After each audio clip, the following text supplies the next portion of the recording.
Good morning. So, നമ്മൾ കഴിഞ്ഞ ക്ലാസ്സിൽ CPM എന്ന ടെക്നിക്കിലെ പ്രോബ്ലംസ് ആണ് ഡിസ്കസ് ചെയ്തുകൊണ്ടിരുന്നത്.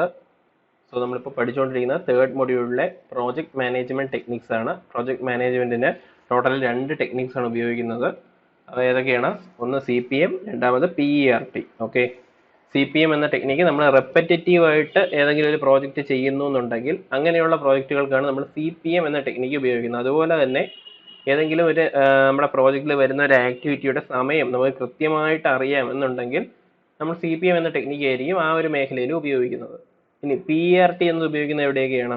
PERT എന്ന് പറയുന്നത് നമുക്ക് നമ്മൾ ചെയ്യാൻ പോകുന്ന ഏതെങ്കിലും ഒരു പ്രോജക്റ്റിൽ സമയത്തെ പറ്റി നമുക്ക് വ്യക്തമായിട്ട് പറയാൻ പറ്റില്ല, അങ്ങനെ ഒരു അവസ്ഥയാണ് ഉള്ളതെങ്കിൽ നമ്മൾ എന്താ PERT എന്ന ടെക്നിക്ക് ആയിരിക്കും ഉപയോഗിക്കുന്നത്, project evaluation and review technique.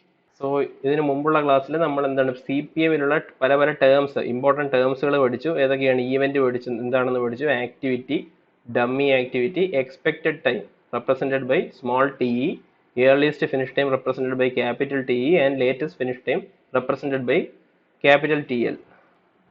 അതിനുശേഷം നമ്മൾ ക്രിട്ടിക്കൽ പാത്ത് എന്താണെന്ന് പഠിച്ചു. ക്രിട്ടിക്കൽ പാത്തിൽ ആയിരിക്കും ആ ഒരു പ്രോജക്റ്റിലെ ലോങ്സ്റ്റ് ഡ്യൂറേഷൻ വരുന്നത്. അതുപോലെ തന്നെ ക്രിട്ടിക്കൽ പാത്തിലെ ഈവൻസിനെല്ലാം EFTയും LFTയും ഈക്വൽ ആയിരിക്കും. EFTയുടെയും LFTയുടെയും ഡിഫറൻസ് അല്ലെങ്കിൽ LFT മൈനസ് EFT, ഇതിനെയാണ് നമ്മൾ സ്ലാക്ക് ടൈം അല്ലെങ്കിൽ ഫ്ലോട്ട് എന്ന് പറയുന്നത്. സോ ക്രിട്ടിക്കൽ പാത്തിലുള്ള എല്ലാ ഈവൻറ്റുകളുടെയും ഫ്ലോട്ട് എന്ന് പറയുന്നത് എന്തായിരിക്കും? 0 ആയിരിക്കും. സോ അതിനുശേഷം നമ്മൾ കഴിഞ്ഞ ക്ലാസ്സിൽ CPMലെ ഒരു പ്രോബ്ലം ഡിസ്കസ് ചെയ്തിരുന്നു. ഒരു ക്വസ്റ്റ്യൻ നിങ്ങൾക്ക് ക്വിസ് ആയിട്ടും തന്നിരുന്നു. അപ്പോൾ നമ്മളിപ്പോൾ ടോട്ടൽ 2 ക്വസ്റ്റ്യൻ CPM എന്ന് ഡിസ്കസ് ചെയ്തിട്ടുണ്ട്. സോ ഇന്നത്തെ വീഡിയോയിൽ നമ്മൾ CPM എന്ന ടെക്നിക്കിലെ ഒരു പ്രോബ്ലമാണ് ഡിസ്കസ് ചെയ്യുന്നത്. ഓക്കെ,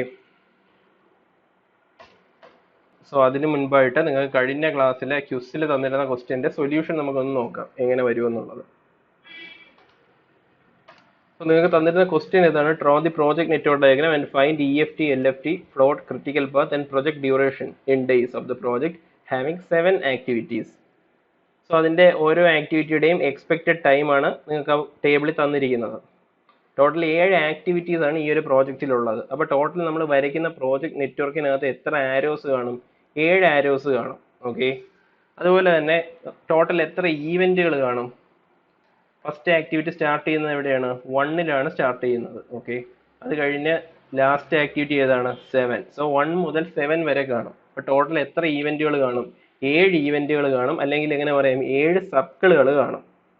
സോ നമുക്ക് ക്വസ്റ്റ്യൻ നമുക്ക് കിട്ടിക്കഴിഞ്ഞാൽ നമ്മൾ എത്ര ആക്ടിവിറ്റി എന്ന് നോക്കണം, അതുപോലെ എത്ര ഈവൻറ്റുകൾ ഉണ്ടെന്ന് നോക്കണം. ഈവൻറ്റുകൾ റെപ്രസെൻറ്റ് ചെയ്യുന്നത് സർക്കിൾ ഉപയോഗിച്ചും ആക്ടിവിറ്റീസ് റെപ്രസെൻറ്റ് ചെയ്യുന്നത് ആരോ മാർക്ക് ഉപയോഗിച്ചും ആയിരിക്കും. അപ്പോൾ ഈ ഒരു ക്വസ്റ്റ്യനിൽ 7 ആക്ടിവിറ്റീസ് ഉണ്ടെന്ന് പറയുമ്പോൾ നമ്മൾ വരയ്ക്കാൻ പോകുന്ന പ്രോജക്ട് നെറ്റ്വർക്കിൽ 7 ആരോസ് കാണും. ഈ ഒരു ക്വസ്റ്റ്യനിൽ 7 ഈവന്റ് ഉണ്ട് എന്ന് പറയുമ്പോൾ ടോട്ടൽ 7 സർക്കിൾ ആയിരിക്കും നമ്മൾ വരയ്ക്കാൻ പോകുന്ന ഈ ഒരു പ്രോജക്ട് നെറ്റ്വർക്കിൽ ഉണ്ടായിരിക്കുക. ഓക്കെ,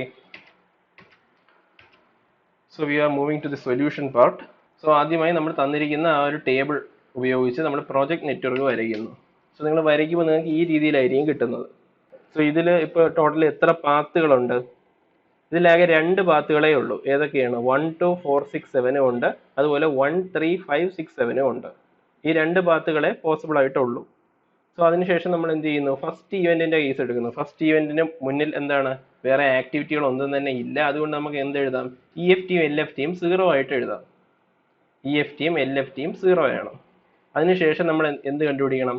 EFT മാത്രം കണ്ടുപിടിക്കുക. LFT നമ്മൾ ആദ്യമേ കാണില്ല. EFT മാത്രം എല്ലാ ഈവൻറ്റുകളിലും കണ്ടുപിടിക്കുക. സോ രണ്ടാമത്തെ ഈവൻറ്റിലേക്ക് പോകുമ്പോൾ എങ്ങനെ കണ്ടുപിടിക്കാം? സോ ഫസ്റ്റ് ഈവൻറ്റിൽ 0 ആണ് EFT. അതിൻ്റെ കൂടെ ഈ ആക്ടിവിറ്റിയുടെ ടൈമായ 5 കൂടെ ആഡ് ചെയ്യുമ്പോൾ EFT നമുക്ക് എത്ര കിട്ടും? 5 കിട്ടും. അടുത്ത 4 എന്ന ഈവൻറ്റിലേക്ക് വരുമ്പോഴോ ഈ 5ൻ്റെ കൂടെ നമ്മുടെ ആക്ടിവിറ്റിയുടെ ടൈമായ 1 കൂടെ ആഡ് ചെയ്യുമ്പോൾ EFT എത്ര കിട്ടും? 6 എന്ന് കിട്ടും. ഇനി നെക്സ്റ്റ് താഴേക്ക് വന്നേ. നമ്മൾ 6 എന്നുള്ള ആ ഒരു ഈവൻറ്റിൽ നമ്മൾ ഇപ്പോഴേ എടുക്കില്ല. കാര്യം എന്താണ്? 6 എന്ന ഈവൻറ്റിലേക്ക് 2 ആരോസ് വരുന്നുണ്ട്. നമുക്ക് അതിനകത്തുനിന്ന് മാക്സിമം വേണം കണ്ടുപിടിക്കാൻ. ഓക്കെ, അപ്പം നമ്മൾ നേരെ താഴെയുള്ള മൂന്നാമത്തെ ഈവൻറ്റ് നോക്കാം. മൂന്നാമത്തെ ഈവൻറ്റ് എങ്ങനെയായിരിക്കും? 1 എന്ന ഈവൻറ്റിൽ EFT എത്രയായിരുന്നു? 0 ആയിരുന്നു. അതിൻ്റെ കൂടെ 3 ആഡ് ചെയ്യുമ്പോൾ EFT എത്ര കിട്ടി? EFT 3 എന്ന് കിട്ടി. അതിൻ്റെ കൂടെ നെക്സ്റ്റ് 3 to 5 എന്ന ആക്ടിവിറ്റി എടുക്കുന്ന സമയം 2 ആണ്. സോ അഞ്ചാമത്തെ ഈവൻറ്റിൽ EFT എന്ന് പറയുന്നത് മൂന്നാമത്തെ ഈവൻറ്റിൽ EFT ആയ 3ൻ്റെ കൂടെ 2 കൂടെ ആഡ് ചെയ്യുമ്പോൾ നമുക്ക് 5 എന്ന് കിട്ടും. ഓക്കെ, ഇനി അതിനുശേഷം നമ്മൾ ആറാമത്തെ ഈവൻറ്റിൻ്റെ EFT കണ്ടുപിടിക്കണം. സോ ആറാമത്തെ ഈവൻറ്റിലേക്ക് 2 കേസുകളാണ് വരുന്നത്. 4 മുതൽ 6 വരെ വരുന്ന ഒരു കേസും ഉണ്ട്, 5ൽ നിന്നും 6ലേക്ക് വരുന്ന മറ്റൊരു കേസും ഉണ്ട്. സോ 4-ൽ നിന്നും 6-ലേക്ക് വരുമ്പോൾ എങ്ങനെയാണ് 6 + 7 13 ആയിരിക്കും വരുന്നത്. ഓക്കെ, സോ ഫസ്റ്റ് കേസിൽ നമുക്ക് 13 ആണ് വരുന്നത്. ഇനി അടുത്ത കേസ് ഏതാണ്? 5 to 6 ആകുമ്പോഴോ 5ന്റെ കൂടെ ഈ 2 ആഡ് ചെയ്യുമ്പോൾ 7 ആയിരിക്കും വരുന്നത്. സോ ഇതിലെ മാക്സിമം വാല്യൂ അല്ലേ നമ്മൾ EFT എടുക്കുന്നത്? മാക്സിമം ഓഫ് 13,7 ഏതായിരിക്കും? 13 ആയിരിക്കില്ല ആൻസർ. സോ നമ്മൾ 6 എന്ന ഈവന്റിന്റെ EFT 13 ആയിട്ട് എടുത്തു. ഇനി അടുത്ത 7 എന്ന പോയിന്റിന്റെ EFT എങ്ങനെ കണ്ടുപിടിക്കാം? ഈ 13ന്റെ കൂടെ 6, 7 എന്ന ആ ഒരു ആക്ടിവിറ്റിയുടെ സമയമായ 3 കൂടെ ആഡ് ചെയ്യുമ്പോൾ 7ാമത്തെ ഈവന്റിലെ EFT നമുക്ക് 16 എന്ന് കിട്ടും. സോ അതിനുശേഷം നമ്മൾ പറഞ്ഞത് എന്താണ്? ഒരു പ്രോജക്റ്റിലെ ഇനിഷ്യൽ ഈവന്റും അതുപോലെ ഫൈനൽ ഈവന്റും എപ്പോഴും ക്രിട്ടിക്കൽ പാത്തിൽ വരുന്ന ഈവന്റുകളായിരിക്കും. സോ ഈ ഒരു നമ്മൾ വരച്ച നെറ്റ്വർക്ക് എങ്ങനെയായിരിക്കും? 1 എന്ന ഈവന്റും 7 എന്ന ഈവന്റും ക്രിട്ടിക്കൽ പാത്തിൽ വരുന്ന ഈവന്റുകളാണ്. സോ ക്രിട്ടിക്കൽ പാത്തിൽ വരുന്ന ഈവന്റ് ആണെങ്കിൽ അവരുടെ EFTയും LFTയും എന്തായിരിക്കും? ഈക്വൽ ആയിരിക്കും. സോ ഫൈനൽ ഈവന്റ് ആയ 7ന്റെ LFT നമുക്ക് എങ്ങനെ എഴുതാം? EFT എന്താണോ അത് തന്നെ എഴുതാം. സോ LFT എന്താണ്? 16 എന്ന് നമുക്ക് ആദ്യമേ തന്നെ എഴുതാം. സോ അതിനുശേഷം നമ്മൾ ബാക്കിയുള്ള ഈവന്റുകളുടെ LFT പിന്നിലേക്ക് കാൽക്കുലേറ്റ് ചെയ്യണം. ഓക്കെ, സോ 6 എന്ന ഈവന്റിലേക്ക് വരുമ്പോൾ LFT എങ്ങനെ കിട്ടും? 16 - 3 നമുക്ക് 13 എന്ന് കിട്ടും. ഓക്കെ, അടുത്ത 5ാമത്തെ ഈവന്റിലേക്ക് വരുമ്പോഴോ 13 - 2 എത്ര വരും? 5ാമത്തെ ഈവന്റിൽ 11 എന്ന് കിട്ടും. അടുത്ത 3ാമത്തെ ഈവന്റിൽ എങ്ങനെ വരും? 5ാമത്തെ ഈവന്റിലെ LFT ആയ 11 - 2 9 എന്ന് കിട്ടും. ഇനി 4ാമത്തെ ഈവന്റിൽ എങ്ങനെയാണ് കിട്ടുന്നത്? 6ാമത്തെ ഈവന്റിൽ 13 ആണ്, അതിൽ നിന്ന് 7 കുറയ്ക്കണം. അപ്പോൾ എത്ര കിട്ടും? LFT 6 കിട്ടും. ഇനി 2ാമത്തെ ഈവന്റിലെ കേസോ? 4ാമത്തെ ഈവന്റിലെ LFT ആയ 6ൽ നിന്നും 1 കുറയ്ക്കുമ്പോൾ നമുക്ക് 2ാമത്തെ ഈവന്റിലെ LFT 5 കിട്ടും.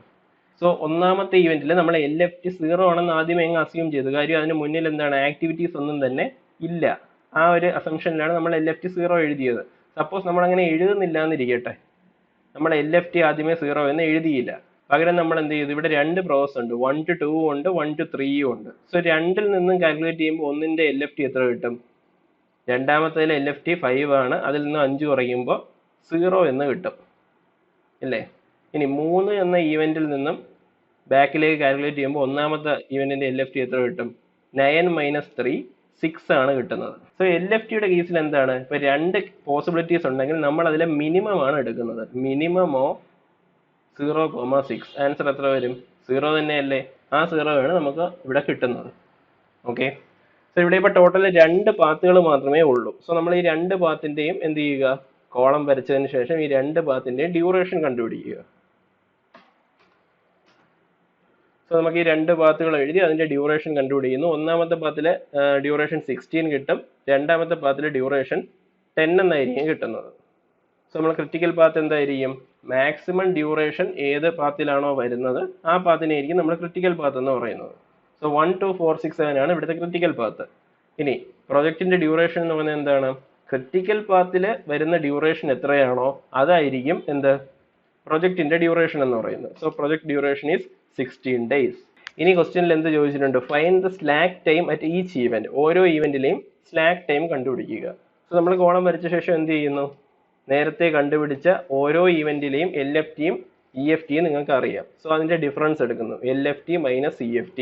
സോ അങ്ങനെ ഡിഫറൻസ് എടുക്കുമ്പോൾ നമുക്ക് ഇതുപോലൊരു ടേബിൾ വരയ്ക്കാൻ സാധിക്കും. അതിൽ ഈവന്റുകൾ മാത്രമേ റെപ്രസെന്റ് ചെയ്യുന്നുള്ളൂ. 1 to 7 ഈവന്റുകൾ മാർക്ക് ചെയ്യുന്നു. തൊട്ട് താഴെയായിട്ട് ഓരോ ഈവന്റിലെയും സ്ലാക്കുകൾ റെപ്രസെന്റ് ചെയ്യുന്നു. ഇവിടെ ശ്രദ്ധിച്ചാൽ നമുക്കറിയാം നമുക്ക് കിട്ടിയ ക്രിട്ടിക്കൽ പാത്ത് എന്താണ്? 1, 2, 4, 6, 7 ആണ്. സോ ക്രിട്ടിക്കൽ പാത്തിലുള്ള ഈവന്റുകളിലെല്ലാം എന്താണ്? സ്ലാക്ക് 0 ആയിരിക്കും. കാര്യം LFTയും EFTയും ഈക്വൽ ആയിരിക്കും. സോ 1, 2, 4, 6, 7 ഈ ഈവന്റുകളിലെല്ലാം സ്ലാക്ക് 0 ആയിരിക്കും. ക്രിട്ടിക്കൽ പാത്തിൽ വരാത്ത ഈവന്റുകളായ 3ലും 5ലും സ്ലാക്ക് കാണും. ഇത് ഇത്രയാണ് കഴിഞ്ഞ ക്ലാസ്സിൽ നമ്മൾ പറഞ്ഞ ക്യൂസ് ക്വസ്റ്റ്യന്റെ സൊല്യൂഷൻ. ഓക്കെ, സോ നമ്മളിപ്പോൾ ടോട്ടൽ 2 ക്വസ്റ്റ്യൻ ആണ് ഈ CPM എന്ന ഭാഗത്ത് നിന്നും ചെയ്തിട്ടുള്ളത്. കഴിഞ്ഞ ഒരു ക്വസ്റ്റ്യൻ കഴിഞ്ഞ വീഡിയോയിൽ നമ്മൾ ചെയ്തു, അത് കഴിഞ്ഞ് ക്യൂസിനകത്ത് നമ്മൾ അടുത്ത ക്വസ്റ്റ്യനും ചെയ്തു. സോ ഈ CPMന്റെ കുറച്ചുകൂടി ഒരു കോംപ്ലക്സ് ആയിട്ടുള്ള ഒരു ക്വസ്റ്റ്യൻ കൂടി നമുക്ക് ഇന്നത്തെ വീഡിയോയിൽ ഡിസ്കസ് ചെയ്യാം. സോ നമ്മൾ ഇന്ന് ഡിസ്കസ് ചെയ്യാൻ പോകുന്ന പ്രോബ്ലം ആണ്. A project has 12 activities. The expected time of each activity is shown in the table. We have to draw the project network, identify the critical path, the project duration and the slack at each event. So ഈ CPMൽ നിന്നും വരുന്ന ക്വസ്റ്റ്യൻസിനെല്ലാം ഒരേ format ആയിരിക്കും. നിങ്ങൾ maximum ഇതുപോലുള്ള numerical problems workout ചെയ്ത് നോക്കുക. So നിങ്ങൾക്ക് ഈ CPM എന്ന ടെക്നിക്കിൽ മാക്സിമം കൂടി പോയ ആ ഒരു CPM എന്ന പാർട്ടിൽ നിന്ന് ഒരു 5-6 ടൈപ്പ് പ്രോബ്ലമേ ഉള്ളൂ. ഈ ഒരു 5-6 ന്യൂമറിക്കൽ പ്രോബ്ലം നിങ്ങളങ്ങ് പഠിച്ചു കഴിഞ്ഞാൽ ഒരു തവണയെങ്കിലും നിങ്ങൾ ചെയ്തിട്ടുണ്ടെങ്കിൽ നിങ്ങൾക്ക് വളരെ ഈസി ആയിട്ട് ഈ സാധനം എഴുതാറുണ്ട്. സോ നമ്മൾ ആദ്യം ചെയ്ത ക്വസ്റ്റ്യൻ എന്ന് പറയുന്നത് എത്ര ആക്ടിവിറ്റീസ് ആയിരുന്നു? 9 ആക്ടിവിറ്റീസ് ഉള്ള ഒരു ക്വസ്റ്റ്യൻ ആയിരുന്നു. രണ്ടാമത് തന്നത് 7 ആക്ടിവിറ്റീസ് ഉണ്ടായിരുന്നു. ഇപ്പൊ നമ്മൾ ചെയ്യാൻ പോകുന്നത് കമ്പാരിറ്റീവ്ലി കുറച്ചുകൂടി ടഫ് ആയിട്ടുള്ള ഒരു ക്വസ്റ്റ്യൻ ആണ് ചെയ്യുന്നത്. സോ ഈ ഒരു പ്രോജക്റ്റിൽ ടോട്ടൽ എത്ര ആക്ടിവിറ്റീസ് ഉണ്ട്? 12 ആക്ടിവിറ്റീസ് ഉണ്ട്. സോ നമ്മുടെ വരയ്ക്കാൻ പോകുന്ന പ്രോജക്ട് നെറ്റ്വർക്കിൽ ടോട്ടൽ എത്ര ആരോസ് കാണും? 12 ആരോസ് കാണും. കാര്യം എന്താണ്? നമ്മുടെ പ്രോജക്ട് നെറ്റ്വർക്ക് ഡയഗ്രത്തിലെ ആക്ടിവിറ്റിയെ റെപ്രസെന്റ് ചെയ്യുന്ന എന്ത് വെച്ചിട്ടാണ്? ആരോസ് വെച്ചിട്ടാണ്. ഇനി നമുക്ക് അടുത്ത ടോട്ടൽ എത്ര ഈവെന്റുകൾ കാണും? ഇവിടെ ആക്ടിവിറ്റീസ് ഓരോന്നോരോന്നായിട്ട് തന്നിട്ടുണ്ട്. ഈ ഓരോ ആക്ടിവിറ്റിക്കും എടുക്കുന്ന സമയവും ഇവിടെ തന്നിട്ടുണ്ട്. ഓക്കെ, സോ ടോട്ടൽ എത്ര ഈവെന്റുകൾ കാണും? ഫസ്റ്റ് ഈവെന്റ് എന്ന് പറയുന്നത് ഇവിടെ എന്താണ്? 10 ആണ് ഫസ്റ്റ് ഈവെന്റ് എന്ന് പറയുന്നത്. ഇനി ലാസ്റ്റ് ഈവെന്റ് എത്രയാണ്? 80 ആണ് ലാസ്റ്റ് ഈവെന്റ്. സോ ടോട്ടൽ എത്ര ഈവെന്റുകൾ കാണും? 10 മുതൽ 80 വരെ ടോട്ടൽ 8 ഈവെന്റുകൾ കാണും. സോ 8 ഈവെന്റുകൾ കാണുമെന്ന് പറയുമ്പോൾ ടോട്ടൽ എത്ര സർക്കിൾസ് കാണും? 8 സർക്കിൾ കാണും. അതുപോലെ 12 ആരോസും കാണും. ഓക്കെ, സോ ഇത് ഇത്രയും കാര്യമാണ് നമുക്ക് എന്താണ് ഒരു ക്വസ്റ്റ്യൻ കാണുമ്പോൾ തന്നെ നമുക്ക് ബേസിക് ആയിട്ട് അറിയാൻ പറ്റുന്ന കാര്യം. ഇതിനെ ബേസ് ചെയ്തിട്ട് വേണം നമ്മൾ വരയ്ക്കേണ്ടത്. നമ്മൾ വരച്ചു കഴിയുമ്പോൾ ടോട്ടൽ 8 സർക്കിൾ അതിൽ കാണാവൂ. അതുപോലെ ടോട്ടൽ 12 ആരോയും മാത്രമേ ആ ക്വസ്റ്റ്യനിൽ വരയ്ക്കുന്ന പ്രോജക്ട് നെറ്റ്വർക്കിൽ കാണാവൂ. സോ നമുക്ക് തന്നിരിക്കുന്ന ടേബിൾ ആണ് നമുക്ക് ഇവിടെ കാണിച്ചിരിക്കുന്നത്. അതായത് അതിൽ ആക്ടിവിറ്റി റെപ്രസെന്റ് ചെയ്തിട്ടുണ്ട്. അതുപോലെ ഓരോ ആക്ടിവിറ്റിക്കും എക്സ്പെക്ട് ചെയ്യുന്ന സമയം. ഇതിനെ റെപ്രസെന്റ് ചെയ്യുന്നത് എങ്ങനെയാണ്? സ്മോൾ ലെറ്റർ TE കൊണ്ടാണ് ഈ എക്സ്പെക്റ്റഡ് ടൈം ഓഫ് ആക്ടിവിറ്റിയെ നമ്മൾ റെപ്രസെന്റ് ചെയ്യുന്നത്. സോ ഇതിൽ ടോട്ടൽ എത്ര ഈവെന്റുകളുണ്ട്? ജസ്റ്റ് ഒന്ന് മാർക്ക് ചെയ്തിട്ടിരുന്നാൽ കൊള്ളാം. അത് ടോട്ടൽ എത്ര ഈവെന്റുകളുണ്ട്? 8 ഈവെന്റുകളാണ് ഉള്ളത്. 8 ഈവെന്റ്സ് എന്ന് പറയുമ്പോൾ ഏത് മുതൽ ഏത് വരെയാണ്? 10 മുതൽ 80 വരെ 8 ഈവെന്റുകളുണ്ട്. ടോട്ടൽ എത്ര ആക്ടിവിറ്റീസ് ഉണ്ട്? 12 ആക്ടിവിറ്റീസ് ഉണ്ട്. ഇതെന്ന് പറയുന്നത് നിങ്ങളുടെ ക്വസ്റ്റ്യനിൽ ഓൾറെഡി തന്നിട്ടുണ്ട്. സോ 12 ആരോസും കാണും, 8 സർക്കിൾസും കാണും. സോ നമുക്ക് വരച്ചു തുടങ്ങാം. ഫസ്റ്റ് ഈവെന്റ് എന്ന് പറയുന്നത് ഏതാണ്? 10 ആണ്. സോ ഈവെന്റ് നമ്മൾ റെപ്രസെന്റ് ചെയ്യുന്നത് സർക്കിൾസ് ഉപയോഗിച്ചാണ്. സോ ഒന്നാമത്തെ ഈവെന്റ് എന്ന് പറയുന്നത് 10 ആണ്. സോ നമ്മൾ സർക്കിൾ ഉപയോഗിച്ച് ഈവെന്റ് മാർക്ക് ചെയ്യുന്നു. 10. നെക്സ്റ്റ് ഈവെന്റ് ഏതാണ്? നമ്മൾ ഈവെന്റ് മാർക്ക് ചെയ്ത ഉടനെ അത് 10 ആണ് എന്നുള്ളത് റെപ്രസെന്റ് ചെയ്യുന്നു. 10.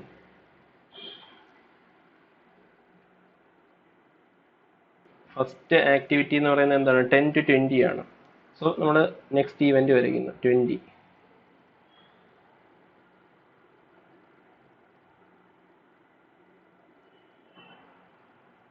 ഇതിനിടയിലുള്ള ആക്ടിവിറ്റിയെ നമ്മൾ ആരോ ഹെഡ് ഉപയോഗിച്ച് റെപ്രസെന്റ് ചെയ്യുന്നു.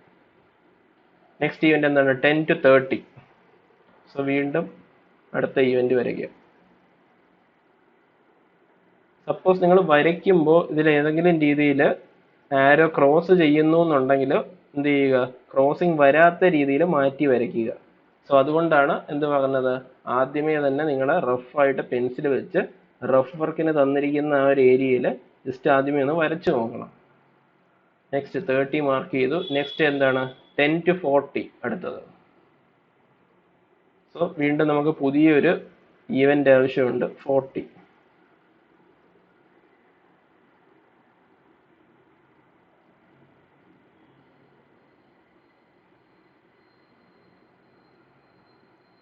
to 40 നമ്മൾ ആരോ ഉപയോഗിച്ച് ആ ഒരു ആക്ടിവിറ്റിയെ റെപ്രസെന്റ് ചെയ്യുന്നു. നെക്സ്റ്റ് എന്താണ്? 20 to 50. 20 മുതൽ 50 വരെ ഉണ്ട്. അതുപോലെ 40 മുതൽ 50 വരെ ഇതിനകത്ത് വരുന്നുണ്ട്. സോ 20 50ലേക്ക് ഒരു ആക്ടിവിറ്റി ഉണ്ട്, 40 50ലേക്കും ഉണ്ട്. സോ നമുക്ക് 20 40 ഇടയ്ക്കായിട്ട് അടുത്തൊരു ഈവെന്റ് ആയ 50യെ വരയ്ക്കാം. 50. ആ ഒരു പ്രോസസ്സ് ഇതിലൂടെ വരയ്ക്കുക. 20 to 50. ഇനി അടുത്ത ഏതാണ്? 30 to 40. 30 ഇവിടെ ഉണ്ട്, അതുപോലെ 40 എന്ന ഈവെന്റും ഉണ്ട്. സോ ഇതിനിടയിലായിട്ട് 30 to 40 ആരോ മാർക്ക് ഉപയോഗിച്ച് റെപ്രസെന്റ് ചെയ്യുക. Next one 30 to 60. 30യിൽ നിന്ന് 60 എന്നൊരു ഈവെന്റ് ഉണ്ട്, അതുപോലെ 40യിൽ നിന്ന് 60 എന്നൊരു ഈവെന്റ് ഉണ്ട്.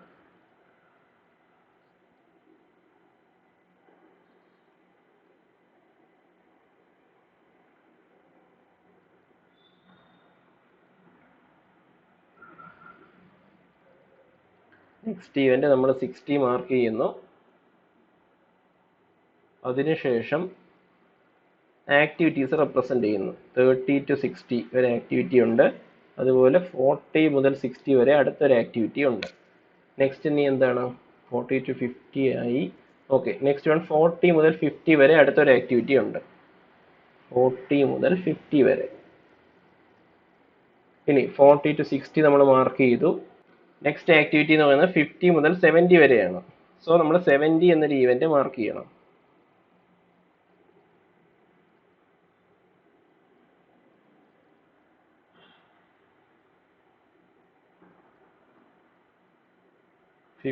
മുതൽ 70 വരെ ഒരു ആക്ടിവിറ്റി ഉണ്ട്. അതുപോലെ 60 മുതൽ 70 വരെ വീണ്ടും ഒരു ആക്ടിവിറ്റി ഉണ്ട്. ഇനി ഏതൊക്കെ ആക്ടിവിറ്റീസ് ആണ് എഴുതാനുള്ളത്?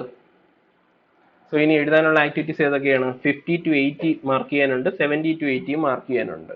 സോ 50 മുതൽ 80 വരെ ഒരു ആക്ടിവിറ്റി ഉണ്ട്, 70 to 80 ഒരു ആക്ടിവിറ്റി ഉണ്ട്. സോ 50ക്കും 70ക്കും ഇടയിലായിട്ട് നമ്മൾ അടുത്ത ഈവന്റിനെ 50ക്കും 70ക്കും ഇടയിലായിട്ട് നമ്മൾ അടുത്ത ഒരു ഈവന്റായ 80യെ മാർക്ക് ചെയ്യുക.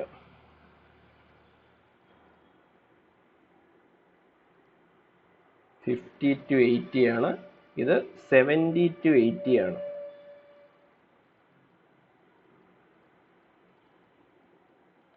അപ്പോൾ ടോട്ടൽ എത്ര സർക്കിൾസ് ആയി?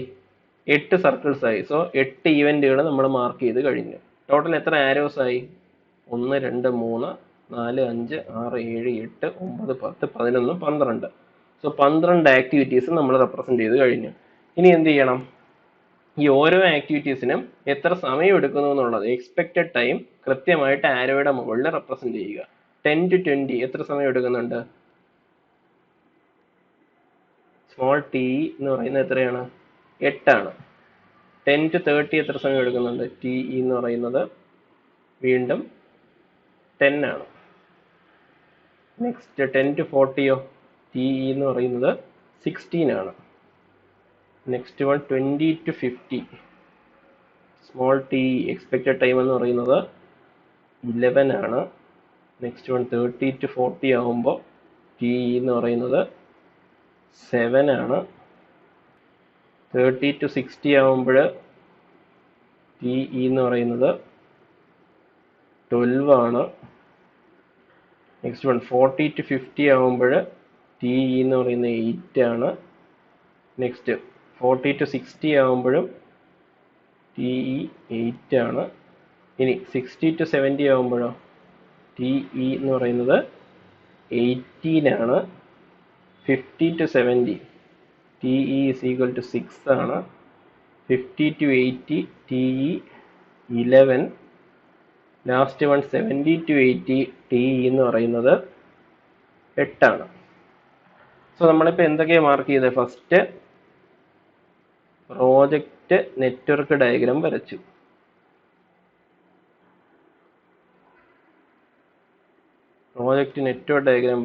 അതിനുശേഷം expected time of each activity, അതായത് സ്മോൾ ടി എന്നുള്ള റെപ്രസെന്റ് ചെയ്തു. ഫസ്റ്റ് ഈവന്റിന് മുന്നിൽ ആക്ടിവിറ്റീസ് ഒന്നും തന്നെ ഇല്ല. സോ നമുക്ക് എന്ത് ചെയ്യാം? ഏർലിയസ്റ്റ് ഫിനിഷ് ടൈമിനെ 0 എന്ന് റെപ്രസെന്റ് ചെയ്യാം. Latest finish time capital T എല്ലും 0 ആണ്. ഓക്കെ, സോ ഫസ്റ്റ് നമ്മൾ ഇനി കണ്ടുപിടിക്കാൻ പോകുന്നത് ഏർലിയസ്റ്റ് ഫിനിഷ് ടൈം ആണ്. ഏർലിയസ്റ്റ് ഫിനിഷ് ടൈമിന്റെ കേസിൽ ഒന്നിലധികം കേസുകൾ വരുന്നു എന്നുണ്ടെങ്കിൽ നമ്മൾ മാക്സിമം വാല്യൂ വേണം എടുക്കാൻ. സോ ഫസ്റ്റ് ഈവന്റ് കൺസിഡർ ചെയ്യാം, 30 എന്ന ഈവന്റ്. അവിടുത്തെ ടി എത്ര വരും? ടി എന്ന് പറയുന്നത് നേരത്തെയുള്ള 0യുടെ കൂടെ 10 ആഡ് ചെയ്യണം, 10. ഓക്കെ അല്ലേ? ഇനി 40 എന്ന ഈവന്റിന്റെ കേസ് ഒന്ന് കൺസിഡർ ചെയ്തേ. 40 എന്ന ഈവന്റിന്റെ കേസിൽ 2 ആരോസ് വരുന്നുണ്ട്. 10ൽ നിന്നുള്ളത് കൺസിഡർ ചെയ്യുകയാണെങ്കിൽ 0 + 16 16 എന്ന് വരും. ഇവിടെ നിന്നുള്ളത് കൺസിഡർ ചെയ്യുകയാണെങ്കിലോ 10 + 7 17 വരും. സോ കേസ് എന്താണ്? Maximum of 16, 17. നമ്മൾ ഏത് സെലക്ട് ചെയ്യണം? 17 വേണം എടുക്കാൻ. സോ ടി എന്ന് പറയുന്നത് എത്ര വരും? 40 എന്ന ഈവന്റിൽ 17 ആണ്. ഇനി 60 എന്ന ഈവന്റ് കൺസിഡർ ചെയ്യാം. 60 എന്ന ഈവന്റിൽ 2 കേസ് ഉണ്ട്. 40ൽ നിന്നും വരുന്നുണ്ട്, 30 നിന്നും വരുന്നുണ്ട്. 30 നിന്നും വരുന്ന കേസിൽ എന്താണ്? ടി എന്ന് പറയുന്നത് 10 + 12 എന്ന് പറയുന്നത് 22 ആണ്. 40 നിന്നുള്ള കേസിലോ 17 + 8 എന്ന് പറയുന്നത് 25 ആണ്. സോ നമ്മൾ മാക്സിമം വാല്യൂ അല്ലേ എടുക്കേണ്ടത്. സോ ടി എന്ന് പറയുന്നത് എത്ര കിട്ടും? 25. ഇത് നമ്മൾ കണ്ടുപിടിക്കുകയാണെങ്കിൽ താഴെ നിന്ന് നോക്കാം. 20 എന്ന ഇവന്റിൽ എത്രയാണ്? ടി ഇ എന്ന് പറയുന്നത് ഫസ്റ്റ് ഇവന്റിന്റെ 0യുടെ കൂടെ 8 ആഡ് ചെയ്യണം, 8. ഇനി 50 എന്ന ഇവന്റിലേക്ക് വരാം. 50 എന്ന ഇവന്റ് 2 കേസ് ഉണ്ട്. 20 എന്നുള്ള കേസ് കൺസിഡർ ചെയ്യുമ്പോൾ 11 8 എത്ര വരും? 19 വരും. 40 എന്നുള്ള കേസ് കൺസിഡർ ചെയ്യുമ്പോൾ 17 8 25 വരും. 19 ഉണ്ട്, 25 ഉണ്ട്. സോ നമ്മൾ ഏത് എഴുതണം? ടി എന്നുള്ളത് 25 ആയിട്ട് എഴുതണം. മാക്സിമം വാല്യൂ ഏതാണോ അത് വേണം എഴുതാൻ. ഇനി 70 എന്നുള്ള ഇവന്റിലേക്ക് പോകാം. 25 + 18 എത്ര വരും? 25 + 18 എന്ന് പറയുന്നത് 43 വരും. ഇനി 50 എന്നുള്ള കേസോ 25 + 6 എത്ര വരും? 31 വരും. സോ അതിൽ മാക്സിമം വാല്യൂ ഏതാണ്? 43, 31. സോ നമ്മൾ 43യെ ടി ഇ ആയിട്ട് എഴുതണം. 43. ലാസ്റ്റ് ഇവന്റ് ആയ 80ലും 2 കേസ് ഉണ്ട്. 43 + 8 51 എന്നൊരു കേസ് ഉണ്ട്. അതുപോലെ 50 നിന്ന് കൺസിഡർ ചെയ്യുമ്പോൾ 25 + 11 എത്ര വരും? 36 എന്ന ഒരു കേസ് ഉണ്ട്.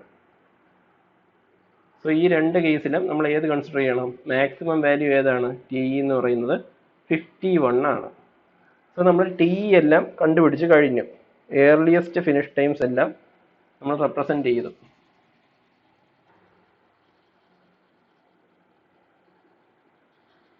ഇനി നമ്മൾ കണ്ടുപിടിക്കേണ്ടത് എന്താണ്? Latest finish time. Okay, so latest finish time ആണ് ഇനി നമുക്ക് കണ്ടുപിടിക്കാനുള്ളത്. ലേറ്റസ്റ്റ് ഫിനിഷ് ടൈമിന്റെ കേസിൽ നമ്മൾ മിനിമം വാല്യൂ ആണ് ഒന്നിലധികം കേസുകൾ ഉണ്ടെങ്കിൽ കൺസിഡർ ചെയ്യേണ്ടത്. സോ ലാസ്റ്റ് ഇവന്റ് 80 എന്ന് പറയുന്നത് എന്താണ്? ക്രിട്ടിക്കൽ പാത്തിൽ വരുന്ന ഒരു ഇവന്റ് ആണ്. അതുകൊണ്ട് തന്നെ ലേറ്റസ്റ്റ് ഫിനിഷ് ടൈം എത്ര വരും? 51 തന്നെ വരും. സോ ഇനി നമ്മൾ കണ്ടുപിടിക്കേണ്ട ലേറ്റസ്റ്റ് ഫിനിഷ് ടൈം ആണ്. സോ 70 എന്ന ഇവന്റ് കൺസിഡർ ചെയ്യാം. 70 എന്ന ഇവന്റിൽ നിന്നും പുറത്തേക്ക് ഒരൊറ്റ ആരോയെ പോകുന്നുള്ളൂ. സോ ലേറ്റസ്റ്റ് ഫിനിഷ് ടൈം എങ്ങനെ എഴുതാം? ലേറ്റസ്റ്റ് ഫിനിഷ് ടൈം എന്ന് പറയുന്നത് ഇവിടെയുള്ള 51 ഈ ആക്ടിവിറ്റിയുടെ സമയം കുറച്ചാൽ പോരെ. 51 - 8 എത്ര വരും? 43. ഇനി നമുക്ക് 50 എന്ന ഇവന്റിലേക്ക് പോകാം. 50 എന്ന ഇവന്റിൽ നിന്ന് പുറത്തേക്ക് 2 ആരോസ് പോകുന്നുണ്ട്. സോ 2 കേസുകളുണ്ട്. ഏതൊക്കെയാണ് കേസുകൾ? ഫസ്റ്റ് വൺ എന്ന് പറയുന്നത് 70 എന്ന് കൺസിഡർ ചെയ്യുമ്പോൾ 43 - 6 എത്ര വരും? 37 വരും. അതുപോലെ 80 എന്ന് കൺസിഡർ ചെയ്യുമ്പോഴോ 51 - 11 എന്ന് പറയുന്നത് എത്ര വരും? 40 വരും. സോ മിനിമം ഏതാണ്? നമ്മൾ ലേറ്റസ്റ്റ് ഫിനിഷ് ടൈമിന്റെ കേസിൽ മിനിമം ആണ് എടുക്കുന്നത്. സോ ടി എൽ എന്ന് പറയുന്നത് എത്ര വരും? 37 നമുക്ക് എഴുതാൻ പറ്റും. ഇനി നമുക്ക് ഏത് കണ്ടുപിടിക്കാം? 60 എന്ന ഇവന്റ് കണ്ടുപിടിക്കാം. 60 എന്ന ഇവന്റിൽ പുറത്തേക്ക് ഒരു ആരോയേ ഉള്ളൂ. അതുകൊണ്ട് തന്നെ ലേറ്റസ്റ്റ് ഫിനിഷ് ടൈം എത്ര എഴുതാം? 70ൽ എത്രയാണോ അതിൽ നിന്നും 18 കുറച്ച് എഴുതാം. 43 - 18 എന്ന് പറയുന്നത് 25 ആണ്. ഇനി 40 എന്ന ഇവന്റിലേക്ക് വരാം. 40 എന്ന ഇവന്റിൽ നിന്നും പുറത്തേക്ക് 2 ആരോസ് പോകുന്നുണ്ട്. സോ 2 കേസുകളുണ്ട്. 60ൽ നിന്ന് കൺസിഡർ ചെയ്യുമ്പോൾ എന്ത് വരും? 25 - 8 എന്ന് പറയുന്നത് എത്ര വരും? 17 വരും. ഇനി 50 എന്ന് കൺസിഡർ ചെയ്യുമ്പോഴോ 37 - 8 എത്ര വരും? 29 വരും. സോ എൽ എഫ് ടിയുടെ കേസിൽ നമ്മൾ മിനിമം വാല്യൂ എഴുതും. അതുകൊണ്ട് തന്നെ ടി എൽ എന്ന് പറയുന്നത് എത്രയാണ്? 17 എഴുതണം. ഓക്കെ അല്ലേ? ഇനി അടുത്ത 30 എന്ന കേസിലേക്ക് വരുമ്പോഴോ 30 എന്ന കേസിൽ 25 - 12 എത്ര വരും? 13 എന്നൊരു കേസ് ഉണ്ട്. അതുപോലെ 40 എന്നുള്ള കേസ് എന്താണ്? 17 - 7 10. സോ ഈ 2 കേസിൽ മിനിമം ഏതാണ്? 13ഉം 10ഉം ഉണ്ട്. സോ ഈ 30 എന്ന ഇവന്റിന്റെ കേസിൽ ടി എൽ എത്രയാണ്? 10 ആണ് വരുന്നത്. അപ്പോൾ നമ്മൾ ഇനി കണ്ടുപിടിക്കാനുള്ള ഏതാണ്? 20യുടെ കണ്ടുപിടിക്കണം. ടി എൽ 20 എന്ന് പുറത്തേക്ക് ഒരൊറ്റ ആരോയേ ഉള്ളൂ. സോ 37ൽ നിന്നും 11 കുറയ്ക്കുമ്പോൾ എത്ര വരും? 26 എന്നായിരിക്കും ഇവിടെ വരുന്നത്. സപ്പോസ് നമ്മൾ ഈ പ്രോജക്ട് നെറ്റ്വർക്ക് വരച്ചു തുടങ്ങിയപ്പോൾ ടി എൽ എന്നുള്ളത് ഫസ്റ്റ് ഇവന്റിൽ 0 മാർക്ക് ചെയ്തില്ല എന്ന് വിചാരിക്കുക. അങ്ങനെയാണെങ്കിൽ നമുക്ക് എങ്ങനെ കണ്ടുപിടിക്കുക അതിനെ? 10 എന്ന ഇവന്റിൽ നിന്ന് 3 ആരോയാണ് പുറത്തേക്ക് പോകുന്നത്. 10 നിന്ന് 30ലേക്ക് പോകുന്നുണ്ട്, 10 നിന്ന് 40ലേക്ക് പോകുന്നുണ്ട്, 10 നിന്ന് 20ലേക്കും പോകുന്നുണ്ട്. സോ ഈ 3 കേസിൽ നിന്ന് നമുക്ക് എന്ത് കണ്ടുപിടിക്കാം? Latest finish times കണ്ടുപിടിച്ചൂടെ? 30 എന്ന് കൺസിഡർ ചെയ്യുമ്പോൾ എന്താ വരുന്നത്? 30-ൽ ലേറ്റസ്റ്റ് ഫിനിഷ് ടൈം 10 ആണ്. അതിൽ നിന്ന് ആക്ടിവിറ്റിയുടെ സമയം 10 കുറയ്ക്കുമ്പോൾ നമുക്ക് 0 കിട്ടും. ഇനി അടുത്തത് 40 എന്നുള്ള കേസിലോ 17 ആണ് അവിടുത്തെ ലേറ്റസ്റ്റ് ഫിനിഷ് ടൈം. അതിൽ നിന്ന് 16 കുറയ്ക്കുമ്പോൾ 1 കിട്ടും. സോ 20 എന്ന ഈവെന്റിൽ ലേറ്റസ്റ്റ് ഫിനിഷ് ടൈം 26 ആണ്. അതിൽ നിന്നും 8 കുറയ്ക്കുമ്പോൾ നമുക്ക് എന്ത് കിട്ടും? 18 എന്ന് കിട്ടും.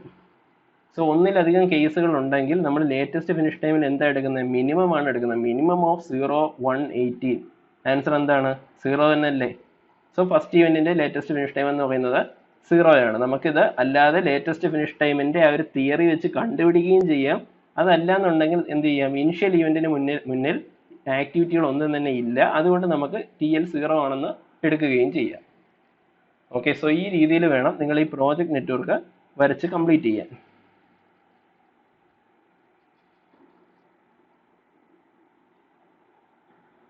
വരയ്ക്കുമ്പോൾ നിങ്ങൾ ഈ പ്രോജക്റ്റ് നെറ്റ്വർക്ക് കുറച്ചുകൂടി വലുതായിട്ട് വരയ്ക്കുക. ഓക്കെ, അതാകുമ്പോൾ ഇതിന് ഇടയ്ക്ക് നല്ല ഗ്യാപ്പ് കിട്ടും, നിങ്ങൾക്ക് എഴുതാനൊക്കെ പറ്റും. അപ്പോൾ നമ്മൾ ഈ 30, 40, 60 റീജിയനിൽ എന്താണ് എല്ലാം വളരെ വളരെ അടുത്തായി പോയതായിട്ട് തോന്നുന്നില്ലേ? അത് നിങ്ങൾ കുറച്ചുകൂടെ ഗ്യാപ്പ് ഇട്ട് വരയ്ക്കുകയാണെങ്കിൽ കൃത്യമായിട്ട് ഈ ആക്ടിവിറ്റീസ് ഒക്കെ നല്ല വൃത്തിയായിട്ട് നിങ്ങൾക്ക് റെപ്രസെന്റ് ചെയ്യാൻ പറ്റും.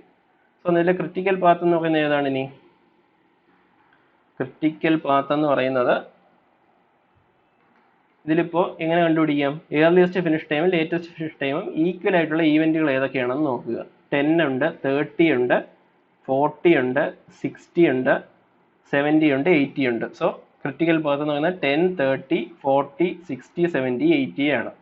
ഇതിനെ നമുക്ക് എങ്ങനെ കണ്ടുപിടിക്കാം? ഓരോ പാത്തുകളായിട്ട് എടുത്തിട്ട് അതിന്റെ എന്ത് കണ്ടുപിടിക്കാം? ഡ്യൂറേഷൻ കണ്ടുപിടിക്കുമ്പോൾ മാക്സിമം ഡ്യൂറേഷൻ എവിടെ വരുന്നു എന്ന് നോക്കിയാൽ മതി. അത് തന്നെയായിരിക്കും ക്രിട്ടിക്കൽ പാത്ത് എന്ന് പറയുന്നത്.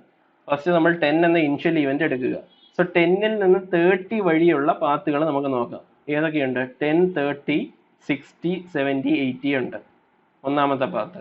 10, 30, 40, 60, 70, 80 രണ്ടാമത്തെ പാത്ത്. വീണ്ടും നമ്മൾ ഈ 10, 30 മാത്രമാണ് ആദ്യം എടുക്കുന്നത്. 10, 30, 40, 50, 70, 80 ഉണ്ട് മൂന്നാമത്തെ പാത്ത്. 10, 30, 40, 50, 80 ഉണ്ട്. ടോട്ടൽ 4 പാത്തുകളാണ്. നമ്മൾ 10, 30 കൺസിഡർ ചെയ്യുമ്പോൾ അതിൽ എത്ര പാത്തുകളുണ്ട്? 4 പാത്തുകളുണ്ട്.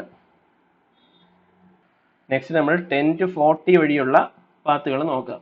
ഏതൊക്കെ വരും? ഫസ്റ്റ് വൺ 10, 40, 60, 70, 80 വരും ഫസ്റ്റ് വൺ.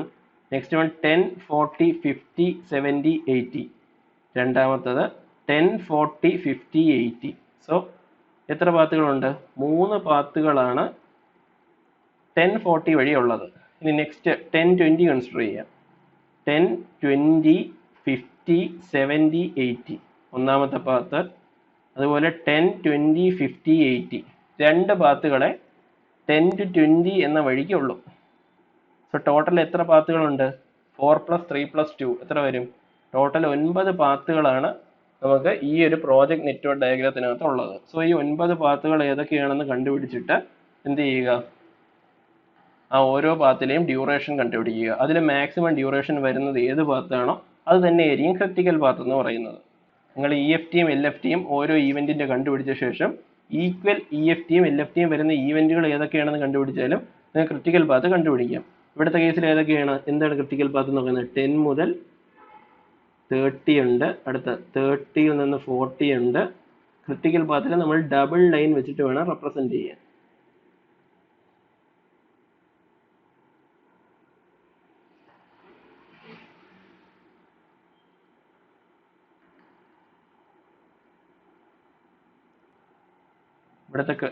ഇവിടുത്തെ ക്രിട്ടിക്കൽ പാത്ത് എന്ന് പറയുന്നത് ഏതാണ്?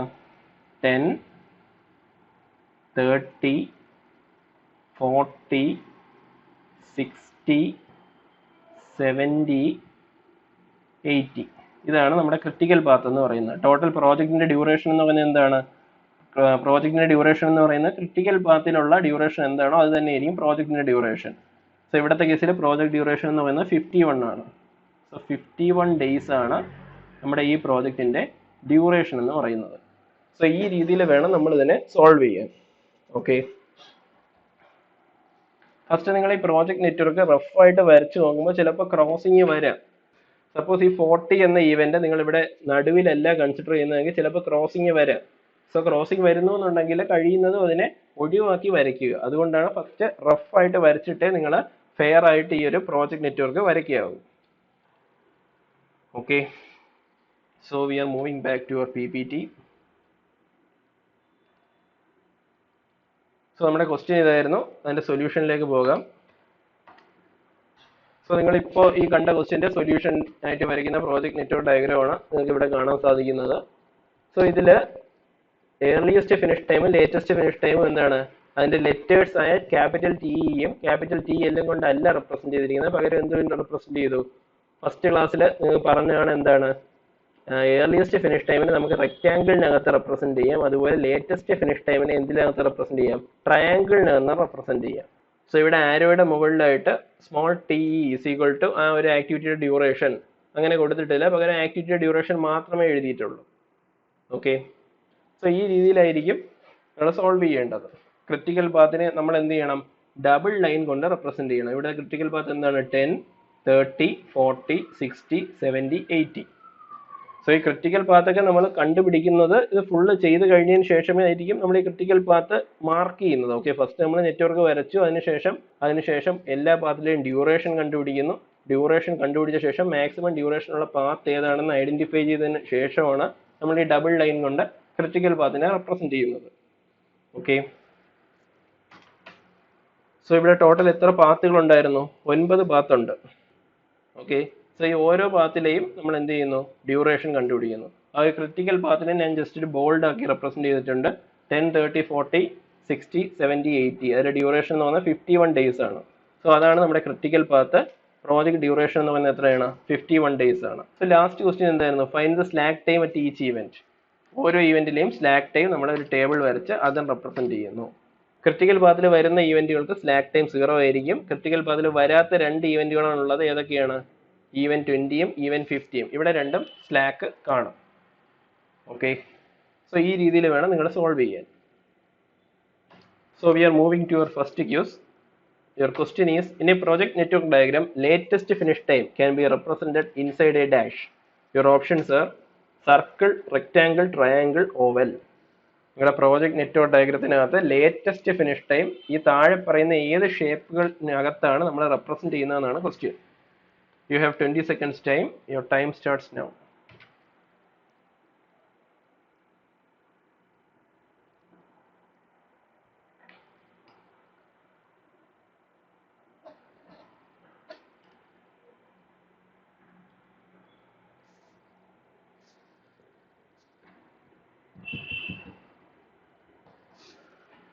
Okay, time up. We are moving on. So നമ്മൾ CPM എന്ന ആ ഒരു മെത്തേഡിൽ വരുന്ന ന്യൂമറിക്കൽ പ്രോബ്ലംസ് ആണ് ഇപ്പോൾ ചെയ്തത്. ഓക്കെ, നമ്മൾ ഫസ്റ്റ് 2 ടെക്നിക്കുകളാണ് ഈ പ്രോജക്ട് മാനേജ്മെന്റിന് ഉപയോഗിക്കുന്നതെന്ന് പഠിച്ചു. ഏതൊക്കെയാണ്? ഫസ്റ്റ് വൺ CPM അല്ലെങ്കിൽ എങ്ങനെ പറയും, critical path method. Next one PERT അല്ലെങ്കിൽ project evaluation and review technique. So അതിനുശേഷം നമ്മൾ CPM എന്ന ആ ഒരു മെത്തേഡിൽ വരുന്ന പ്രധാനപ്പെട്ട ടേംസ് പഠിച്ചു. അതിനുശേഷമാണ് നമ്മൾ അതിന്റെ ന്യൂമറിക്കൽ പ്രോബ്ലംസ് സോൾവ് ചെയ്തത്. ഓക്കെ, നമ്മൾ അതുപോലെ PERT എന്ന ടെക്നിക്കിലെ ന്യൂമറിക്കൽ പ്രോബ്ലംസ് സോൾവ് ചെയ്യുന്നതിന് മുൻപേ അതിൽ വരുന്ന പ്രധാനപ്പെട്ട ടേംസ് എന്തൊക്കെയാണെന്ന് പഠിക്കണം. So we are going to discuss the terms that we are using in PERT.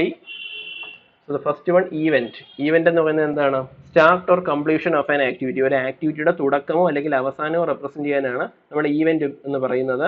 Event എന്ന് പറയുന്നത് എന്താണ്? ടൈമോ റിസോഴ്സോ കൺസ്യൂം ചെയ്യുന്നില്ല. ഈവന്റിനെ റെപ്രസെന്റ് ചെയ്യുന്നത് സർക്കിൾ ഉപയോഗിച്ചാണ്.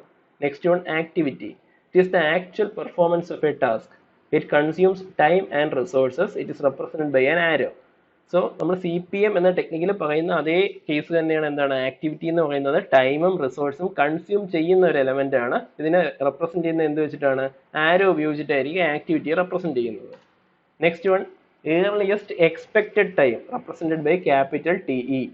നമ്മൾ CPM എന്ന ടെക്നിക്കിൽ എന്താ പഠിച്ചത്? ഏർലിയസ്റ്റ് ഫിനിഷ് ടൈം എന്നൊരു പാരാമീറ്റർ ആണ് പഠിച്ചത്. അതായത് ഒരു ആക്ടിവിറ്റി ചെയ്ത് തീരാനെടുക്കുന്ന ഏറ്റവും ചെറിയ സമയത്തെയാണ് നമ്മൾ എന്ത് പറയുന്നത്? ഏർലിയസ്റ്റ് ഫിനിഷ് ടൈം എന്ന് പറയുന്നത്. പക്ഷെ PERTയുടെ കേസിൽ എന്താണ്, നമുക്ക് ഒരു ആക്ടിവിറ്റിക്ക് എത്ര സമയം വേണം എന്നതിനെ പറ്റി നമുക്ക് വ്യക്തമായിട്ടൊരു ആൻസർ പറയാൻ പറ്റില്ല. ഏകദേശം ഇത്ര സമയം കൊണ്ട് ഒരു ആക്ടിവിറ്റി കംപ്ലീറ്റ് ആയേക്കാം എന്ന രീതിയിലേ നമുക്ക് പറയാൻ ഒക്കൂ. അതുകൊണ്ട് തന്നെ ഏർലിയസ്റ്റ് ഫിനിഷ് ടൈം അല്ലെങ്കിൽ ഫിനിഷ് എന്നൊരു വാക്ക് നമുക്ക് ഈ PERTയിൽ ഉപയോഗിക്കാൻ പറ്റില്ല. സെയിം മീനിങ് തന്നെയാണ്, ഏർലിയസ്റ്റ് ഫിനിഷ് ടൈമിന്റെ അതേ മീനിങ് തന്നെയാണ് ഇവിടെ ഈ ഏർലിയസ്റ്റ് എക്സ്പെക്റ്റഡ് ടൈമിലും വരുന്നത്. റെപ്രസെന്റ് ചെയ്യുന്നത് സെയിം ലെറ്റർ ഉപയോഗിച്ചുമാണ്, TE, ക്യാപിറ്റൽ TE എന്ന ലെറ്റർ ഉപയോഗിച്ചാണ് റെപ്രസെന്റ് ചെയ്യുന്നത്. Okay, it is the earliest expected completion time of an activity. So നമ്മൾ PERTയുടെ കേസിൽ TE എന്ന് പറയുമ്പോൾ എന്താണ്, ഏർലിയസ്റ്റ് എക്സ്പെക്റ്റഡ് ടൈം എന്നേ പറയാവൂ. Next one, latest allowable time represented by capital TL. Same concept തന്നെയാണ്. എന്താണ്, PERTയിൽ നമുക്ക് എന്താണ് വ്യക്തമായിട്ട് ഇത്ര സമയം കൊണ്ട് ഒരു ആക്ടിവിറ്റി കംപ്ലീറ്റ് ആകുമെന്ന് പറയാൻ ഒക്കില്ല.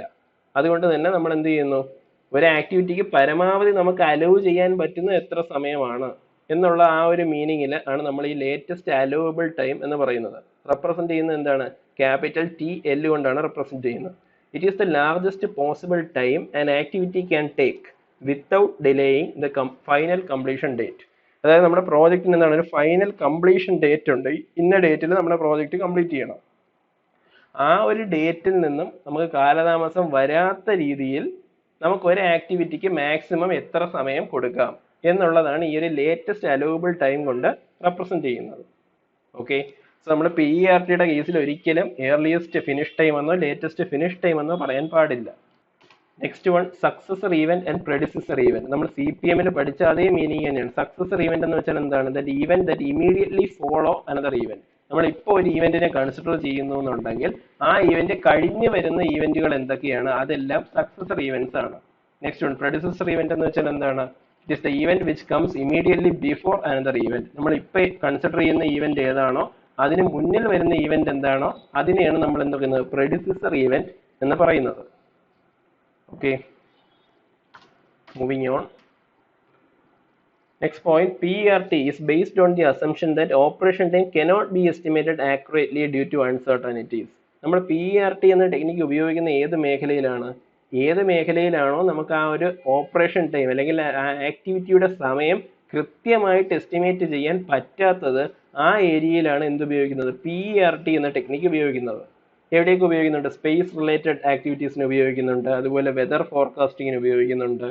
നമ്മൾ പുതിയതായിട്ടൊരു പ്രോഡക്റ്റ് നിർമ്മിക്കുന്നത്, അതിൻ്റെ ഡിസൈനോ ഡെവലപ്മെൻറ്റോ ആണെങ്കിൽ അവിടെയും നമ്മൾ എന്ത് ഉപയോഗിക്കുന്നു, PERT എന്ന ടെക്നിക്ക് ഉപയോഗിക്കുന്നുണ്ട്. അതായത് നമുക്ക് എന്താണ്, കൃത്യമായിട്ട് ഈ ഒരു ആക്ടിവിറ്റി എത്ര സമയം കൊണ്ട് കംപ്ലീറ്റ് ചെയ്യാൻ പറ്റുമെന്ന് പറയാൻ പറ്റില്ല. ഒരു ഏകദേശ ഐഡിയ നമുക്ക് പറയാൻ ഒക്കും. Okay, so PERT uses 3 time estimates. So PERT 3 time എസ്റ്റിമേറ്റുകൾ ഉപയോഗിക്കുന്നുണ്ട്. സോ നമ്മുടെ ഈ ഒരു CPM എന്ന ടെക്നിക്കിൽ നമ്മൾ ഒരു ആക്ടിവിറ്റിയുടെ എക്സ്പെക്റ്റഡ് ഡ്യൂറേഷൻ എന്ന് പറയുന്നത് റെപ്രസെന്റ് ചെയ്യുന്നത് എങ്ങനെയാണ്, സ്മോൾ ലെറ്റർ TE കൊണ്ടാണ് റെപ്രസെന്റ് ചെയ്യുന്നത്. ഒരു ആക്ടിവിറ്റിക്ക് നമ്മൾ എക്സ്പെക്ട് ചെയ്യുന്ന സമയം എത്രയാണ് എന്നുള്ളത് റെപ്രസെന്റ് ചെയ്യുന്നത്. പക്ഷെ PERT എന്ന കേസിൽ ഒരു ആക്ടിവിറ്റിക്ക് നമ്മൾ 3 സമയങ്ങൾ പറയും. ഓക്കെ, ഈ 3 സമയങ്ങളുടെ വാല്യൂ ഉപയോഗിച്ചാണ് നമ്മൾ ഈ ഒരു ആക്ടിവിറ്റിയുടെ എക്സ്പെക്റ്റഡ് ടൈം കണ്ടുപിടിക്കുന്നത്. സോ PERTയുടെ കേസിൽ നമ്മൾ ഡയറക്റ്റ് ആയിട്ട് expected time of the activity എന്ന് പറഞ്ഞൊരു വാല്യൂ തരില്ല. പകരം എന്ത് ചെയ്യും, ഓരോ ആക്ടിവിറ്റിക്കും 3 സമയങ്ങൾ തരും. ഈ 3 സമയങ്ങളെ ബേസ് ചെയ്തിട്ട് നമ്മൾ എന്ത് കണ്ടുപിടിക്കണം, എക്സ്പെക്റ്റഡ് ടൈം ഓഫ് ആക്ടിവിറ്റി അല്ലെങ്കിൽ സ്മോൾ TE എന്ന വാല്യൂ കണ്ടുപിടിക്കണം. സോ ആ സമയങ്ങൾ ഏതൊക്കെയാണെന്ന് നോക്കാം. First one, optimistic time. It is assume that everything goes well. Optimistic ടൈമിനെ റെപ്രസെന്റ് ചെയ്യുന്നത് small letter T suffix O എന്ന ലെറ്റർ കൊണ്ടാണ്. അതായത് നമ്മുടെ പ്രോജക്റ്റിൽ നമ്മൾ എല്ലാ കാര്യവും വിചാരിച്ച പോലെ തന്നെ മുന്നോട്ട് പോവുകയാണ് എന്ന് വിചാരിക്കുക. അതായത് യാതൊരു തരത്തിലുള്ള കാലതാമസവും വരുന്നില്ല. അങ്ങനെയാണെങ്കിൽ എന്താണ്, നമ്മുടെ ആ പ്രോജക്റ്റ് ആ ഓരോ ആക്ടിവിറ്റിക്കും എടുക്കുന്ന സമയം എന്ന് പറയുന്നത് കൂടുതലായിരിക്കുമോ കുറവായിരിക്കുമോ, വളരെ കുറച്ച് സമയം മതിയായിരിക്കും. കാര്യം നമ്മൾ എന്താണോ പ്ലാൻ ചെയ്തിരിക്കുന്നത് അതുപോലെ തന്നെ കാര്യങ്ങൾ മുന്നോട്ട് പോവുകയാണ്. സോ അങ്ങനെ പോകുന്നു എന്നുണ്ടെങ്കിൽ ഒരു ആക്ടിവിറ്റിക്ക് എടുക്കുന്ന ആ ഒരു സമയത്ത് നമ്മൾ എന്ത് പറയും, ഒപ്റ്റിമിസ്റ്റിക് ടൈം എന്ന് പറയും. It is the minimum possible time taken by an activity to complete under ideal conditions. Okay, so ഈ ഒരു സമയത്തിനെയാണ് നമ്മൾ എന്ത് പറയുന്നത്, ഒപ്റ്റിമിസ്റ്റിക് ടൈം എന്ന് പറയുന്നത്. Next one, most likely time. It is represented by small letter T suffix M. It is the time taken by an activity to complete in normal way. അതായത് സാധാരണ രീതിയിൽ നമ്മുടെ ഒരു പ്രോജക്റ്റ് മുന്നോട്ട് പോവുകയാണെങ്കിൽ അതിലെ ആക്ടിവിറ്റി കംപ്ലീറ്റ് ചെയ്യാൻ എത്ര സമയം എടുക്കുന്നു, ഇതിനെയാണ് മോസ്റ്റ് ലൈക്ലി ടൈം എന്ന് പറയുന്നത്. It has few delays or breakdowns. അതായത് ചെറിയ കാലതാമസങ്ങളൊക്കെ വരാനുള്ള സാധ്യതകളുണ്ട്. ഇതിനെയെല്ലാം നമ്മൾ എന്താണ് മുൻനിർത്തിയാണ് ഈ ഒരു സമയത്തെ പറയുന്നത് മോസ്റ്റ് ലൈക്ലി ടൈം എന്ന് പറയുന്നത്. നമ്മൾ ആദ്യം പറഞ്ഞത് എന്താണ്, ഒപ്റ്റിമിസ്റ്റിക് ടൈം. അതായത് യാതൊരു തരത്തിലുള്ള ഡിലേയും ഇല്ല, നമ്മൾ എന്താണോ പ്ലാൻ ചെയ്തത് അതുപോലെ മുന്നോട്ട് പോകുന്നു എന്നുണ്ടെങ്കിൽ ഒരു ആക്ടിവിറ്റിക്ക് എത്ര സമയം എടുക്കുന്നു അതിനെയാണ് നമ്മൾ ഒപ്റ്റിമിസ്റ്റിക് ടൈം എന്ന് പറയുന്നത്. രണ്ടാമത് മോസ്റ്റ് ലൈക്ലി ടൈം എന്ന് പറയുന്നത് എന്താണ്? സാധാരണ രീതിയിൽ മുന്നോട്ട് പോകുന്നു എന്നുണ്ടെങ്കിൽ ഓരോ ആക്ടിവിറ്റിക്കും എത്ര സമയം എടുക്കുന്നു, ഇതിനെയാണ് മോസ്റ്റ് ലൈക്ലി ടൈം എന്ന് പറയുന്നത്. Next one pessimistic time represented by small letter T suffix P. It is assume that everything goes badly. അതായത് നമ്മൾ പ്ലാൻ ചെയ്ത പോലെ ഒരു കാര്യവും നടക്കുന്നില്ല. ഓക്കെ, ആകെ കുഴപ്പമാണെന്ന് വിചാരിക്കുക. ഈ ഒരു കണ്ടീഷനിൽ എന്താണ്, നമ്മുടെ ആക്ടിവിറ്റിക്ക് എടുക്കുന്ന സമയം കൂടുതലായിരിക്കുമോ കുറവായിരിക്കുമോ? വളരെ കൂടുതൽ സമയം എടുക്കും. കാര്യം എന്താണ്, നമ്മൾ പ്ലാൻ ചെയ്ത പോലെ എല്ലാം നടക്കുന്നത്, അങ്ങ് ഒരുപാട് ഡിലേയും ഒരുപാട് ബ്രേക്ക് ഡൗൺസും വരുന്നു എന്ന് വിചാരിക്കുക. സോ ആ ഒരു കണ്ടീഷനിൽ നമ്മുടെ ആക്ടിവിറ്റി കംപ്ലീറ്റ് ചെയ്യാൻ എത്ര സമയം എടുക്കുന്നോ അതിനെയാണ് നമ്മൾ എന്ത് പറയുന്നത്? പെസിമിസ്റ്റിക് ടൈം എന്ന് പറയുന്നത്. It is the maximum time taken by an activity to complete. Okay, so നമ്മുടെ CPM എന്ന ടെക്നിക്കിൽ എന്താണ്, നമുക്ക് ക്വസ്റ്റ്യൻ തരുമ്പോൾ തന്നെ ഒരു ആക്ടിവിറ്റിയും തന്നിട്ടുണ്ടായിരിക്കും. ആ ആക്ടിവിറ്റിക്ക് എത്ര സമയമാണോ എക്സ്പെക്ട് ചെയ്യുന്നത് അതിനെ small letter T suffix E കൊണ്ട് റെപ്രസെന്റ് ചെയ്തിട്ടുണ്ടായിരിക്കും. പക്ഷേ PERTയുടെ കേസിൽ ഒരു ആക്ടിവിറ്റി പറയുമ്പോൾ അതിന്റെ കൂടെ എന്താണ്, 3 സമയങ്ങൾ തന്നിട്ടുണ്ടായിരിക്കും. ഒപ്റ്റിമിസ്റ്റിക് ടൈം കാണും, മോസ്റ്റ് ലൈക്ലി ടൈം കാണും, പിന്നെന്താണ്, പെസിമിസ്റ്റിക് ടൈമും കാണും. ഇതിൽ ഈ 3 ടൈമുകളിൽ ഏറ്റവും കുറവ് ഏതായിരിക്കും? ഒപ്റ്റിമിസ്റ്റിക് ടൈം ആയിരിക്കും. തൊട്ടടുത്ത വാല്യൂ ഏതിനായിരിക്കും? മോസ്റ്റ് ലൈക്ലി ടൈമിനായിരിക്കും. ഏറ്റവും കൂടുതൽ വരുന്ന സമയം ഏതായിരിക്കും? പെസിമിസ്റ്റിക് ടൈം ആയിരിക്കും. സോ ഈ 3 ടൈമുകളാണ് PERTയിലെ ഒരു ആക്ടിവിറ്റിക്ക് തന്നിട്ടുണ്ടായിരിക്കുക. സോ ഈ 3 ടൈമുകൾ ഉപയോഗിച്ച് നമ്മൾ എന്ത് ചെയ്യണം? ഇതിന്റെ എക്സ്പെക്റ്റഡ് ടൈം കണ്ടുപിടിക്കണം. അതിനുശേഷം മാത്രമേ നമുക്ക് എന്ത് വരയ്ക്കാൻ പറ്റൂ? പ്രോജക്റ്റ് നെറ്റ്വർക്ക് ഡയഗ്രാം വരച്ച് ഈ ലേറ്റസ്റ്റ് അലോവബിൾ ടൈമും അതുപോലെ എന്താണ് ഏർലിയസ്റ്റ് എക്സ്പെക്റ്റഡ് ടൈമും നമുക്ക് കണ്ടുപിടിക്കാൻ പറ്റും. ഓക്കെ, സോ നമ്മൾ expected time of the activity എങ്ങനെ കണ്ടുപിടിക്കാം? The expected time of the activity can be calculated by the formula TE is equal to 1/6 times TO plus 2/3 times TM plus 1/6 times TP. Optimistic ടൈമിന്റെയും pessimistic ടൈമിന്റെയും 1/6 എടുക്കുക, അതുപോലെ most likely ടൈമിന്റെ 2/3 times എടുക്കുക. ഇത് മൂന്നും കൂടെ ആഡ് ചെയ്യുന്ന വാല്യൂ ആയിരിക്കും നമ്മുടെ എന്ത് എക്സ്പെക്റ്റഡ് ടൈം ഓഫ് ആക്ടിവിറ്റി എന്ന് പറയുന്നത്. സോ ഇതിൽ നമ്മൾ ഡിനോമിനേറ്റർ അല്ല LCM ഒക്കെ എടുത്ത് എഴുതുകയാണെങ്കിൽ നമുക്ക് ഇതിനെ ഒന്ന് ഓർഡർ ആക്കി എങ്ങനെ എഴുതാം? Expected time can be calculated as T0 plus 4 times TM plus TP the whole divided by 6. Okay, so ഈ ഒരു ഫോർമുല ഉപയോഗിച്ച് നമുക്ക് എന്ത് ചെയ്യാം? ഓരോ ആക്ടിവിറ്റിയുടെയും എക്സ്പെക്റ്റഡ് ടൈം കണ്ടുപിടിക്കാം. സോ അതിനുശേഷമേ നമുക്ക് നമ്മുടെ പ്രോജക്റ്റ് നെറ്റ്വർക്കിനകത്ത് ആ ഒരു എക്സ്പെക്റ്റഡ് ടൈം റെപ്രസെന്റ് ചെയ്യാൻ പറ്റൂ. ഓക്കെ, നെക്സ്റ്റ് ഇവിടെ ക്രിട്ടിക്കൽ പാത്ത്. ക്രിട്ടിക്കൽ പാത്തിന് അതേ മീനിങ് തന്നെയാണ്. എന്താണ്? The path on the network having longest duration. വേറെ ഏത് രീതിയിൽ പറയാം? നമ്മൾ കഴിഞ്ഞ CPMന്റെ കേസിൽ പറഞ്ഞ എന്താണ്, ഏർലിയസ്റ്റ് ഫിനിഷ് ടൈമും ലേറ്റസ്റ്റ് ഫിനിഷ് ടൈമും ഈക്വൽ ആയിരിക്കും അതിലുള്ള എല്ലാ ഈവന്റുകളിലും. PERTയുടെ കേസിൽ എങ്ങനെ പറയാം? PERTയുടെ കേസിൽ ക്രിട്ടിക്കൽ പാത്തിൽ വരുന്ന ഈവന്റുകളിലെല്ലാം എന്താണ്, ലേറ്റസ്റ്റ് അലോവബിൾ ടൈമും അതുപോലെ ഏർലിയസ്റ്റ് എക്സ്പെക്റ്റഡ് ടൈമും ഈക്വൽ ആയിരിക്കും. അതുപോലെ തന്നെ ലേറ്റസ്റ്റ് അലോവബിൾ ടൈമിന്റെയും ഏർലിയസ്റ്റ് എക്സ്പെക്റ്റഡ് ടൈമിന്റെയും ഡിഫറൻസ് ആയിരിക്കും PERTയുടെ കേസിൽ സ്ലാക്ക് അല്ലെങ്കിൽ ഫ്ലോട്ട് എന്ന് പറയുന്നത്. സോ ഈ ഒരു ഫോർമുല മാത്രം നിങ്ങൾ പഠിച്ചു വെച്ചിരുന്നാൽ മതി. നമ്മുടെ എക്സ്പെക്റ്റഡ് ടൈം ഓഫ് ആക്ടിവിറ്റി എങ്ങനെ കണ്ടുപിടിക്കാം? ഒരു ആക്ടിവിറ്റിയെ സംബന്ധിച്ച് നമുക്ക് 3 സമയങ്ങളാണ് തന്നിരിക്കുന്നത്. Optimistic time, most likely time, മൂന്നാമതാണ് പെസിമിസ്റ്റിക് ടൈം. ഈ 3 ടൈമുകൾ തന്നിരുന്നാൽ നമുക്ക് എക്സ്പെക്റ്റഡ് ടൈം ഓഫ് ആക്ടിവിറ്റി എങ്ങനെ കണ്ടുപിടിക്കാം? T0 plus 4 times TM plus TP the whole divided by 6. Okay. So we are going to our second quiz. നമ്മൾ ഇപ്പോൾ പഠിച്ച ആ ഒരു ഫോർമുല ബേസ് ചെയ്തിട്ടുള്ള ഒരു ക്വിസ് ആണ്. Your question is, an activity of a space related project is having an optimistic time of 3 days, most likely time of 9 days and pessimistic time of 27 days. Find the expected time of the activity. So ഒരു space related പ്രോജക്റ്റിലെ ആക്ടിവിറ്റിയുടെ സമയങ്ങളാണ് തന്നിരിക്കുന്നത്. 3 സമയങ്ങൾ തന്നിട്ടുണ്ട്. TO തന്നിട്ടുണ്ട്, TM തന്നിട്ടുണ്ട്, TPയും തന്നിട്ടുണ്ട്. So ഈ 3 സമയങ്ങൾ വെച്ച് നമ്മൾ ആ ഒരു ആക്ടിവിറ്റിയുടെ എക്സ്പെക്റ്റഡ് ടൈം കണ്ടുപിടിക്കണം. സോ ഈ 3 സമയങ്ങൾ തന്നിട്ടുണ്ടെങ്കിൽ നമുക്ക് എന്ത് ഉറപ്പിക്കാം? ഇത് PERT എന്ന ടെക്നിക്കാണ് ആ ഒരു പ്രോജക്റ്റിൽ ഉപയോഗിക്കുന്നതെന്ന് പറയാം. മാത്രമല്ല ഈ ക്വസ്റ്റ്യൻ എന്ത് തന്നിട്ടുണ്ട്? സ്പേസ് റിലേറ്റഡ് പ്രോജക്റ്റ് ആണെന്ന് തന്നിട്ടുണ്ട്. സ്പേസ് റിലേറ്റഡ് പ്രോജക്റ്റ് ആണെന്നുണ്ടെങ്കിൽ നമ്മളിവിടെ ഉപയോഗിക്കുന്ന ടെക്നിക്ക് എന്തായിരിക്കും? PERT തന്നെ ആയിരിക്കും. സോ നിങ്ങൾക്ക് ഇപ്പോൾ പഠിപ്പിച്ച ആ ഒരു ഫോർമുല ഉപയോഗിച്ച് നിങ്ങൾ ഇതിൻ്റെ എക്സ്പെക്റ്റഡ് ടൈം കൂടെ കണ്ടുപിടിച്ച് യൂട്യൂബിൽ രണ്ടാമത്തെ ക്വസ്റ്റിൻ്റെ ആൻസർ ആയിട്ട് കമൻറ്റ് ചെയ്യുക. Okay. So you have 20 seconds time.